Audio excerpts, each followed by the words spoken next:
But they did not come.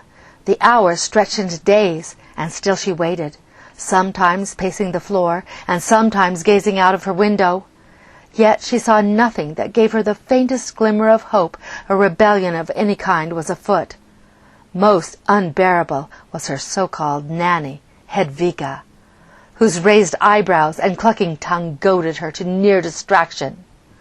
My, what could be keeping them?" she asked whenever she realized Lunara was especially distraught.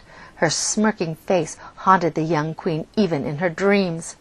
At first she had whirled and glared at the old woman, throwing words as sharp as daggers in the old woman's face.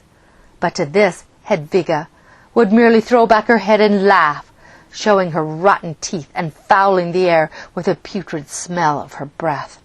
Lunara soon learned to keep her churning emotions to herself.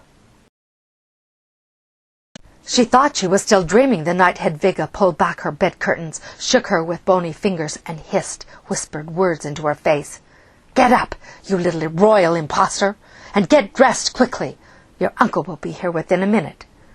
Lunara gasped and screamed, a reaction that brought a swift slap to her cheek and a shake from Hedvika's skeletal fingers. "Do as you're told, child, and do it quickly." The clothes laid out for her were black as the night itself. She dressed with trembling fingers. Her pounding heart threatened to escape from her chest, and her mind swirled with terrible premonitions.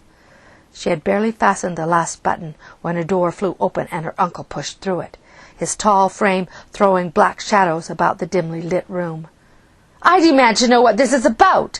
Lunara screamed, her amber eyes burning holes into her uncle's hardened features. Radek's lip curled upward. In 3 great strides he crossed the room to leer down upon her. "You are going on a little trip, my dear. A trip to some place where little girls who wish to be queen can no longer cause trouble. It's time I take my rightful place as king." His hand lurched forward to grab and shake her chin between his thumb and forefinger. "And you, my so-called niece, are in the way." Lunara gasped and jerked her hand away. "This is treason! I will see that you hang!" Then her arm shot forward to strike his sneering face with the flat of her hand. His head reeled back for a moment, but he caught her easily by the wrist and pushed himself toward her, spitting angry words into her face. "I think not. The people may drop a tear or two on your coffin before we lay it in the family crypt, but they will forget soon enough. Then they will honor me as the king I am.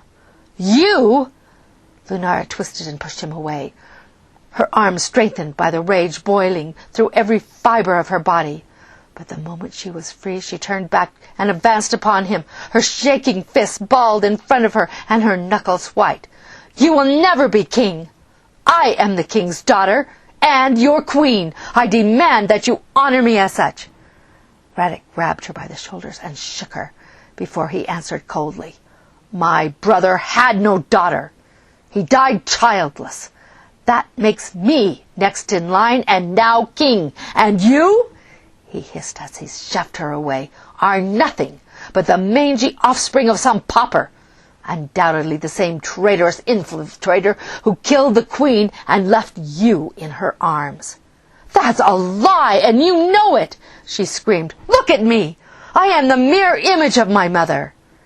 Any resemblance, if there is such a thing, is pure coincidence," he spat into her face.